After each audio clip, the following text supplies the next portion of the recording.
Hi, my name's Keith Jensen. I've been working at the Salt Lake Temple for the past 7 years, and prior to that I have been a contractor in the painting and wall covering industry. I've been doing gold at the Salt Lake Temple since I started there, and I've been asked to give to you this little presentation on applying gold. So, before we begin, a couple things. During this presentation, I mentioned some specialty products. At the end of the presentation, there will be a list of those specialty products and websites where you can go to find them. Aside from that, another word of caution as we begin. There are a lot of variables that come into play when you're applying gold. Temperature, airflow, humidity, all play a part in how gold is done. If you do everything the same way every time without taking into consideration these variables, your end result is going to be all over the board like this scatter plot chart.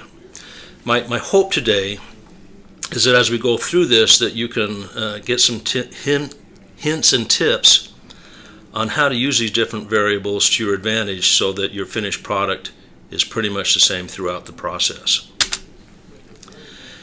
Patience. Patience is a variable that you own, that you're responsible for, but you need to use patience as you're doing gold. You don't want to jump the gun. So today we're going to talk about stripes on flat surfaces, how to create them, and how to repair them. All of us work in temples that have stripes on flat surfaces, so that's where I thought I would start with the basics. In thinking about preparing this presentation, I was wondering where I was going to do it, which room I was going to use, and I realized that the best place for me to do this would be on a practice board. I've chosen a piece of white melamine board, and I would suggest that if you're uncomfortable with going into an ordnance room or a part of the temple to repair or to do gold, in a situation where you haven't done it before, use a practice board like this to start. It's a great place. So, creating stripes. There are self-created stripes and there are pre-made pinstriping stripes, and we're going to cover both of those. As you can see in the second slide, I've got the blue tape and frog tape stripes, and then the pinstriping stripes to the right. I want to point out that the gold, finished golds on the right two slides are the areas between the two pieces of tape in all cases.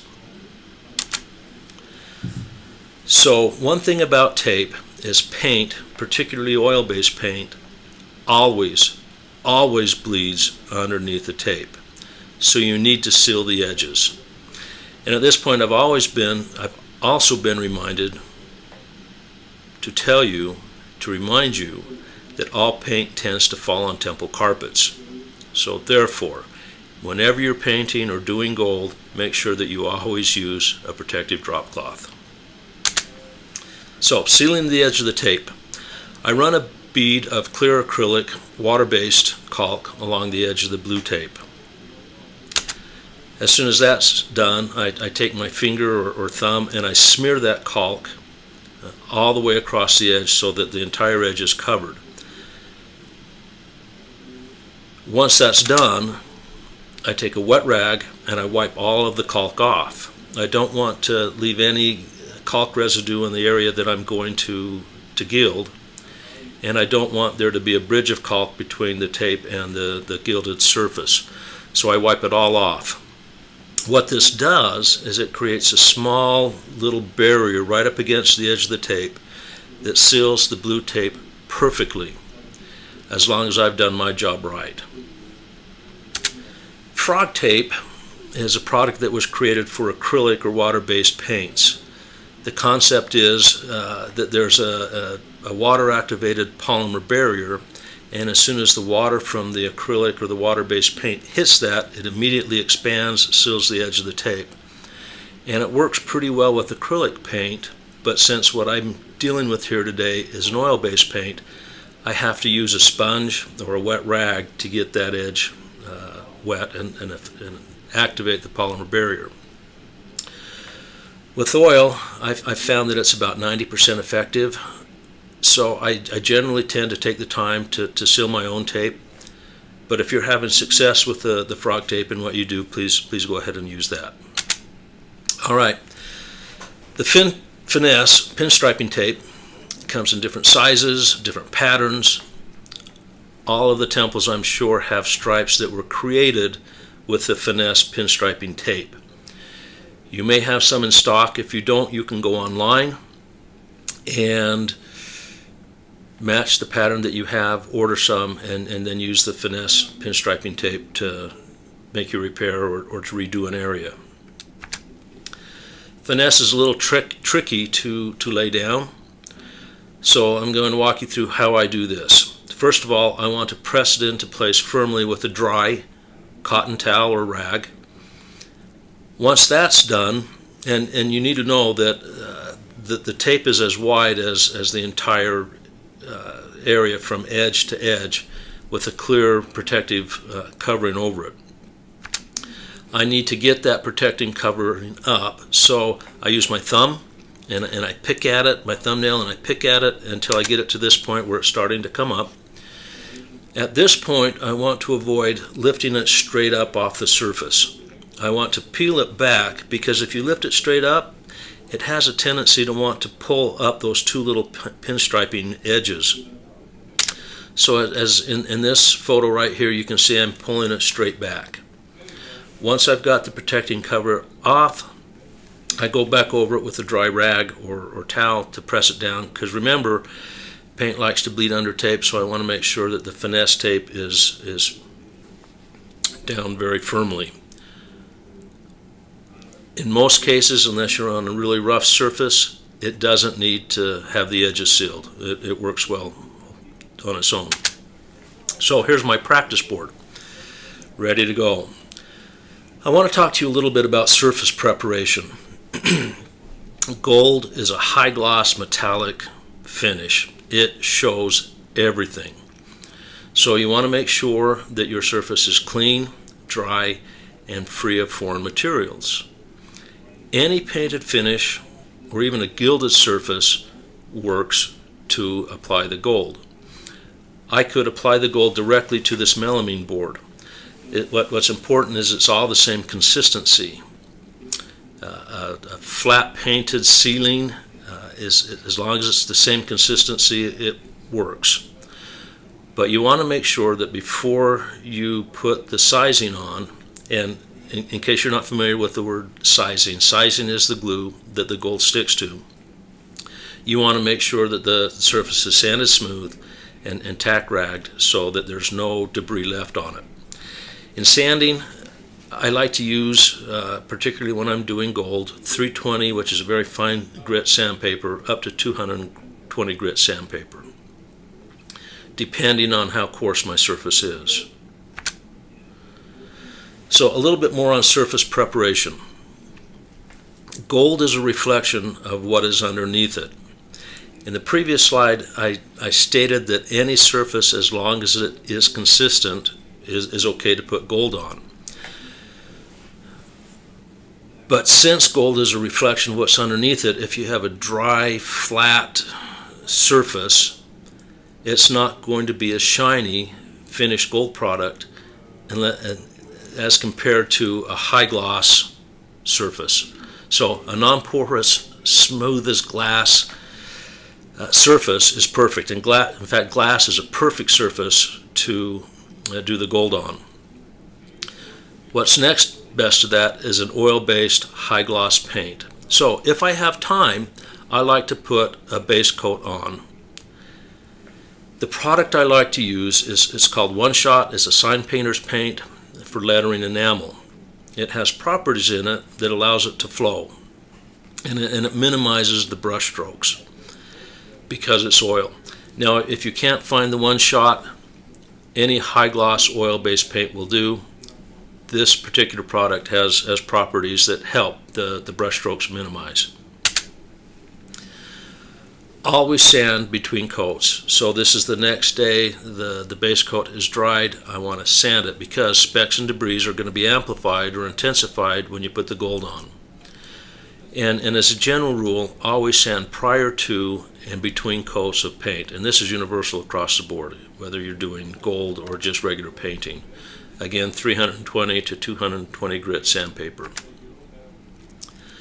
So let's talk about size, or the glue that holds the gold in place. There's different types of sizes and there's different manufacturer of sizes, but basically there are three types of size. There's a quick dry size that's oil-based, there's a slow dry size which is oil-based, and there's an acrylic or water-based size. Now I have the question marks there not because I'm not sure whether it's a product or not, it's because I'm not sure if I like it. And let me tell you why. First of all, because if it's an acrylic product, it is going to leave behind brush strokes. The acrylic products just don't allow the brush strokes to flow away. Second of all, because of its properties, it doesn't bring out the entire brilliance of gold, so it's never quite as bright. And quite frankly, I don't think it holds up as well. One principle here is that the slower the dry time, the shinier the gold. And acrylic dries really fast. All right, so let's talk about drying time and open time. Drying time is the time it takes for the size to be ready to receive the gold. If you apply the gold too soon, the gold is going to absorb the moisture and it dulls the finish. Open time is the time from when it's ready to put the gold on until it's too late. And if you apply the gold too late, the gold will not adhere. Either case, you're probably going to end up reapplying the gold. So, more on drying time and open time. Manufacturers suggest a temperature range of 65 to 75 degrees Fahrenheit with a 40 to 60% relative humidity. This is ideal. It's not a dead hard line thing. You can go in either direction, but just be aware that you have to adjust what you do to adjust for these different atmospheric conditions. These times vary with each product or each manufacturer. So I would suggest, even though I'm going to give you a general drying time, that you read the label and see what the manufacturer says for that particular product.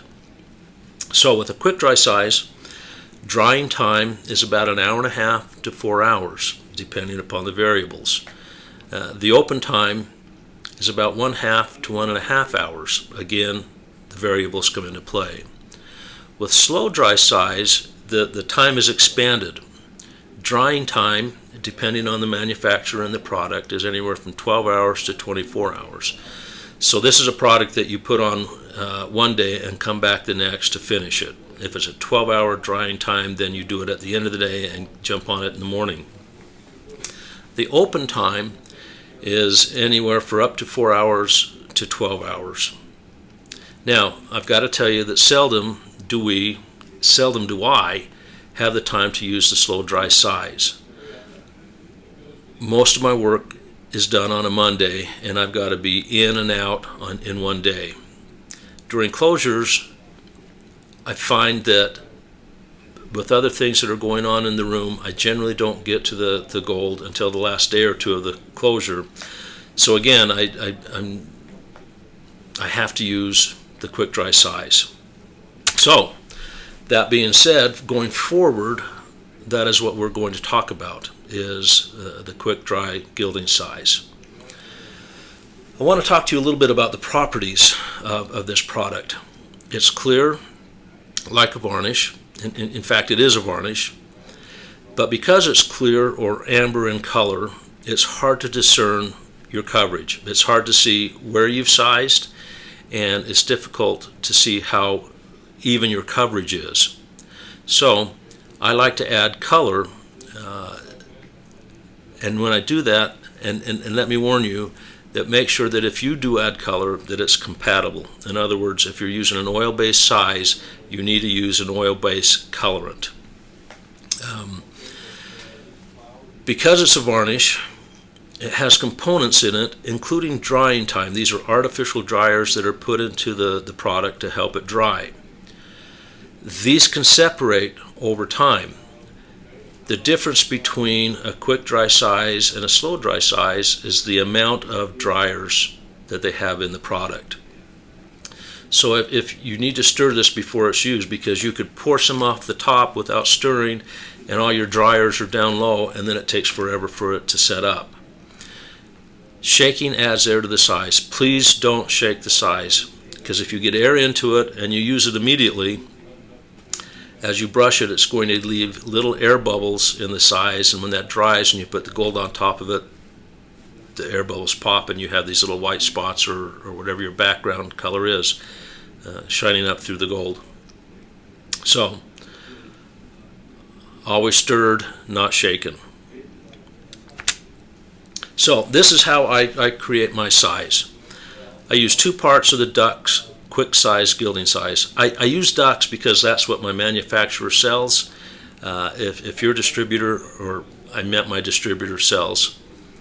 If your distributor distributes another product, that's fine. Luco is a great brand, and there's others out there. I just happen to use the ducks. And then I use 1 part of the sign painter's lettering enamel. Do not exceed this ratio. And the reason I use this ratio is because the ducks I generally buy in a 1 pint can. The paint I buy in a half pint can.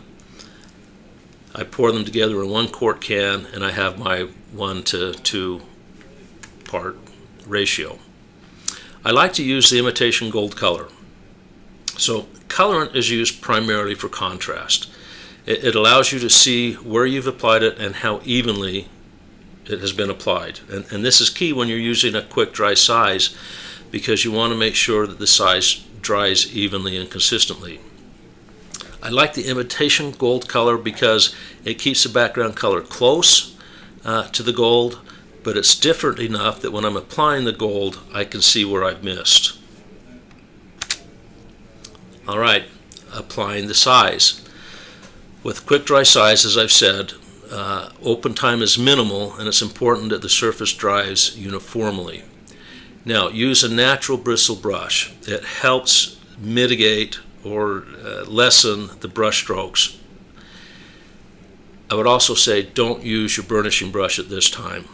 It's a very, very soft bristle brush, but you don't want to damage that brush. If you use it for size, you're going to add some stiffness to it that's not going to help you in the end process in shining up the gold. So use a natural bristle brush, not your burnishing brush. So the hardest thing for me to describe to you is, when is the gold ready to receive, or when is the size ready to receive the gold? It's a touchy-feely thing. You need to touch it, you need to feel it, you need to determine from memory when it's ready to go. So the closest thing that I can use as an example is a post-it notepad. Peel the piece of paper back and it's got that little sticky surface. When the gold or the sizing is as sticky as that post-it note, it's still not quite ready. You need to walk away. You need to be patient. Come back, test it again. Once it gets to the point where it's not as sticky as a post-it note, you're ready to go. Remember, if you apply the gold too soon, the gold absorbs the moisture and it dulls the finish. So we use 23 karat gold. On flat surfaces, we use patent gold leaf. Patent means that it's paper backed. It comes in sheets 3.5 inches square, or you can buy it in rolls 3/16 of an inch up to almost 4 inches in width. We also use glass gold. It's not pictured here. The glass gold has no support backing. There's no paper involved. It's just loose. It floats really easily. We use this for carved and molded surfaces so that we can tamp it back into the recesses of the folds and the surfaces. You need to be using it when there's minimal airflow. If you have much airflow at all, It's tough to get it into place, and many times I've seen bits of gold just float away on the air. So applying the patent gold is quite easy. It's a stick and pill type process. You put the gold onto the size, press it into place. Be careful not to scratch the surface with a fingernail or jewelry, and then you peel the paper backing off.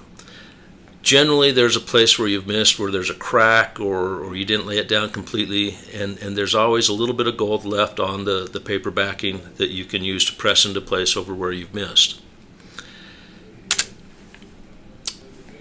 Repeat with the second piece, overlapping it just a little bit, and go through that same process. Once you've got the entire area covered with the gold, now is when you use the burnishing brush. It's that very, very soft brush, and you want to tamp the gold into place. Make sure that it has been pressed down over the entire surface. And once it's been tamped into place, you want to then burnish it softly at first until you know that the sizing is dry enough to shine the gold. So here's a little video of me doing it. So you apply the gold. Sometimes you miss, like right there. Pull it back, and then after I'm done, I go back and hit the spots that I've missed. There. Then I tamp it into place. Burnish, a little more tamping. Burnish, and it's done. So once the gold is done, you can immediately pull up the tape. There will be no more bleeding, no more running of the size. You can notice with the blue tape that the line is very crisp and sharp. We sealed it well, and it's a very good edge. With the frog tape, it's pretty good. From 3 feet away, you probably wouldn't see this, but if you look closely at it, yeah, you can see that some of the product bled underneath the frog tape. And with the finesse pinstriping tape, well, it's just fun to pull up these little pieces of tape to see the delicate patterns that you can get with the finesse. So you're done, right? You've got your gold done. You walk away, and a week later or a month later or even a year later, you notice that somebody has come by and damaged your gold. And the damage to the gold varies, right? It can be just a slight blemish. It can be something that's worn off where it's been touched too much. Somebody's cleaned it with the wrong material, or heaven forbid that you've got a deep gouge. And sometimes the gouges are really deep. So going forward, we're going to talk about taking care of this deep gouge, and then along the way we can cover all the areas that even just a slight blemish you need to take care of. So the product I like to use is Halftime. It's very similar to Bondo. It's a 2-part compound with a hardener.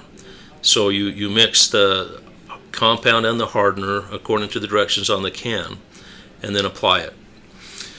This is why I like to use the Halftime. It dries fast, 15 to 20 minutes. If you use spackle or a quickset mud, that takes quite a while to dry before you can sand it. It's easier to sand than Bondo. Bondo takes a little longer to dry, sometimes an hour, and then it's hard to sand, but the Halftime sands really easy. And it dries hard. In other words, it gives you that glass surface that I talked about in a previous slide. Spackle or quickset mud, when it dries and is sanded, is porous and it absorbs the size or the paint, so you get an uneven surface. So, and I mix and apply the Halftime with a putty knife or a razor blade. On small patches like this, I like to use the razor blade because it's small, it's got a really nice straight edge, and I can put that into place without spreading it too far. Sand it carefully. Again, 320 up to 220 grit sandpaper. It's better to apply 2 thin coats than a heavy coat of the Halftime. If you apply a heavy coat, you have a tendency to oversand, sand too deep, and then you may do damage by sanding. So it's always best, because the half-time dries so fast, to do 2 thin coats if you have to. After the first coat, I always make sure that I feel it. And I feel it with my eyes closed, because sometimes the eyes can deceive you. And you'll notice here, in feeling it, right below my finger, there's that lighter band that looks like a boomerang. That's where I didn't get all the Bondo sanded off. And I felt that immediately as soon as I used my finger. Also, in the center of the patch, there's a shinier spot. That represents a divot where I didn't fill it in completely. So after checking it, I put another coat of the half-time on it, sanded it, and remember, it doesn't need to be primed. Now, if you used a spackle or a quickset mud, you have to prime, because again, it dries porous and it will create an uneven dry time. So here's a trick that I've come across that helps me with priming these patches. I rip a hole in a piece of paper that's slightly larger than the patch. I have it tinted so it's off the surface of the patch, because if I laid it flat on the patch and I put the primer on, it would puddle a little bit and leave a raised area. The thing about gold, remember, it's a reflection of what's underneath it. If you've got a raised area, that will show. So I want to make sure that I avoid the primer from puddling. So the product I use is made by Zinsser. It's Bullseye Shellac. It's quick drying stain killer. It's a great primer. So I've got the paper over the patch, and I just want to mist very lightly a thin coat of the shellac. Then I'll wait for 5 minutes, let it dry, spray it again very thinly, wait 5 minutes and do that a third time. This avoids puddling, and the shellac dries really fast, and it's a great product for what we're doing. And at that point, it has sealed the spackle or the mud to a point where it has the same surface tensions as the gold does. All right. Pull out the paper, check for smoothness, sand it if necessary, and then you're ready to apply the size. So, touching up gold. Gold does not touch up. It always shows. So, the best thing we can do when we're making a patch is try to go edge to edge, corner to corner. Now I realize that we have stripes in the temples that go up, up to a tall ceiling, and it's not feasible to replace that whole stripe. So there's a couple things you can do to try to camouflage it. First of all, I would avoid straight lines, particularly horizontal lines or perpendicular lines to the stripe. Eyes always go to straight lines. Use shadows in the room to transition if at all possible. I know that may not be the case because a lot of the rooms are really lit up, but use something to camouflage it, and be creative in how you do this. The next trick is, instead of using a full-bodied size, which you want to do when you're applying the size, I would suggest that you thin the size with mineral spirits or paint thinner. There's a tendency to want to feather the paint or the size out so that it gradually goes from a thick surface to a thin surface. You cannot do that with gold. Any area that you've feathered will dry faster than the center of the patch, and that creates a scenario where the gold doesn't attach to the feathered areas, and then you've got a problem. So if you thin it, it creates less of a ridge that will not show up as much, but yes, there will be a ridge. The thing about thinning the size is it increases or makes faster the dry time, and it also makes faster the open time. So just be aware of that, but because it's a small area, it's something you can adapt to quite easily. The sizing's applied, you apply the gold, you tamp it into place, and you lightly burnish it, pull everything up, and it still shows. And that's just what touching up gold is. So try to camouflage it if you can. And this is just one day after I put the gold on, and it's a different color, and that's just the way gold is. And as you walk across the room on this particular stripe, different light angles showed it up more or less, and this is kind of right in the middle. Okay, let's talk about top coat. There are areas in your temples that are overused. People touch a lot, particularly on doors, and the question always is, how, and may I say, should gold be top coated? Only top coat on high use, often touch areas if you feel you must. Top coats diminish the natural luster of the gold, and you've kind of defeated the purpose of having gold there in the first place, other than it's the right color, right? Personally, I would rather take the time to re-gild than to use a top coat. I just haven't had much success with it. That being said, if you feel like you need to use a top coat and you're having success with it, here are some products that you can use. One of them is lacquer in a spray can, gloss.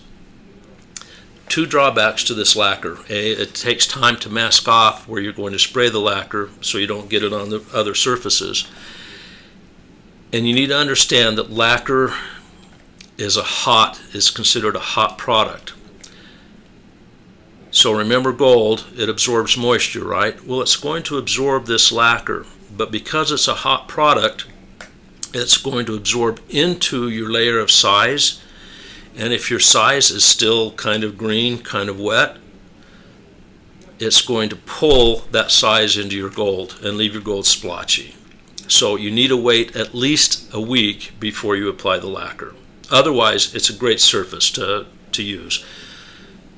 Try it in a inconspicuous place first so that you know what you're doing. Varnish, or even size without the colorant in it, also is a good top coat. Because it's amber in color, it adds an amber color to the gold, but gold is already yellow, so it's not a big deal. It dries slowly though, so remember that you just can't immediately use it. It's got to wait overnight. So the next two are acrylic products, or water-based products. One is made by Mohawk. It wasn't made particularly for gold, but it works well. And then there's Duck's Paint, which is a top coat clear product that my distributor sells. I have used these two side by side. They both work pretty well, very well. The Mohawk held up just a little bit better than the Ducks, but they're very similar. Let me give you a warning about acrylic products. They are sensitive to alcohol. Alcohol, and in the painting circles, it's denatured alcohol, is what we use to clean up what we've spilled and overspray with acrylic paint. It cuts through and eats through acrylic paint really well. So here's the scenario. You've got ordnance workers and patrons that come to the temple, and they use a lot of hand sanitizer. Well, the main ingredient to a hand sanitizer is alcohol. And so they rub this on their hands, and then they walk out of the room and they put their hand excuse me, on the gold area. It transfers the alcohol to the gold and starts to eat at the gold. Body oils do the same thing. Lotions do the same thing. And pretty soon your gold that has the acrylic top coat on it begins to soften up a little bit and now becomes a magnet for dirt. And before too long, probably about the same time, maybe a little bit longer than the gold takes to wear off, you've got this darkened area of gold that doesn't look good anyway. So those are some ideas for top coating if you feel you must. Personally, I would rather take the time to redo the gold. If you're having success with your top coats, please continue to use them. That's about the end of the presentation. Just a summary: be patient. Airflow, temperature, and humidity are all major variable factors, and if you have a lot of humidity or low temperature or very little airflow, you need to be patient. Wait until the size is ready. Always remember that gold is a reflection of what lies beneath. Make sure that it's sanded smooth and wiped clean. The base coat of paint prior to applying the gold will impact the brilliance. Hence, if I can and if I have the time, I like to have a high gloss oil-based paint. So with quick size, make sure that it's applied evenly and consistently, and make sure that your base coat has an evenly primed surface. Make sure that it's consistent. Doesn't matter how shiny or dull it is, as long as it's evenly primed, an even surface. Higher gloss surface makes the gold pop. Be aware of dry time and open time. Check on it frequently during these processes. Add color to the size. Make sure that they're compatible with your size. And be patient. For heaven's sakes, don't jump the gun and apply the gold too soon. At the same time, you need to be ready for as soon as the quick dry size is ready to go, you need to be right on top of it so that you take advantage of all the open time. Finally, in doing repairs, gold does not touch up. You need to go corner to corner, edge to edge if you can, and be creative in how you camouflage. Beyond that, all I can say is enjoy yourself. You know, we really have a wonderful opportunity to work in temples. And on top of that, applying gold in these temples is something that very, very few people get to do. So enjoy yourselves. And I guess that's about it.